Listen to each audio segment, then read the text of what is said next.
রোজ হাঁটলেই আমাদের সব ব্যথা সেরে যায় না, বা ওয়াকিং কোনো ম্যাজিক থেরাপি নয়। মর্নিং ওয়াক বা ওয়াকিং যদিও it's one of the finest, easiest and most world wide popular একটা অ্যাক্টিভিটি, তবুও কিছু কিছু কন্ডিশনে আমাদের কিন্তু এটা নিয়ন্ত্রণ করা উচিত।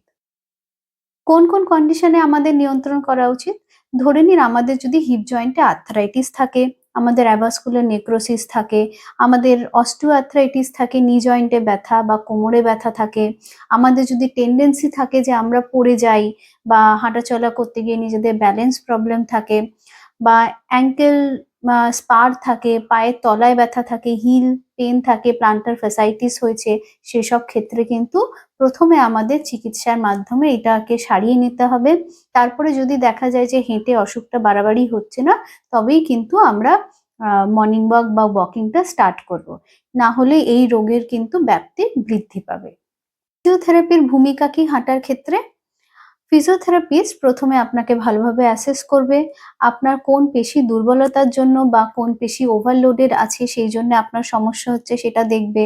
কোন জয়েন্টে অনিয়ন্ত্রিত বা অযাচিত চাপ পড়ছে সেইটা অ্যাসেস করবে। বায়োমেকানিক্স কারেকশন করবে। আপনি যেভাবে হাঁটছেন বা যেই আপনার গেট প্যাটার্নটা সেটা অ্যানালাইসিস করে তারপরে আপনার পোশ্চার কারেকশন করে আপনাকে এক্ষেত্রে সাহায্য করবে। তারই সঙ্গে আপনার যে কন্ডিশনটা আপনি ভুগছেন সে কন্ডিশন স্পেসিফিক কিছু এক্সারসাইজ দেবে, ম্যানুয়াল থেরাপি প্রয়োজন হলে করবে, অর্থো বা নিউরো রিহ্যাব যদি প্রয়োজন হয় সেইটাও তারা দেবে। তাই জন্য সবসময় মনে রাখবেন, walking is good for health but it's not a therapy.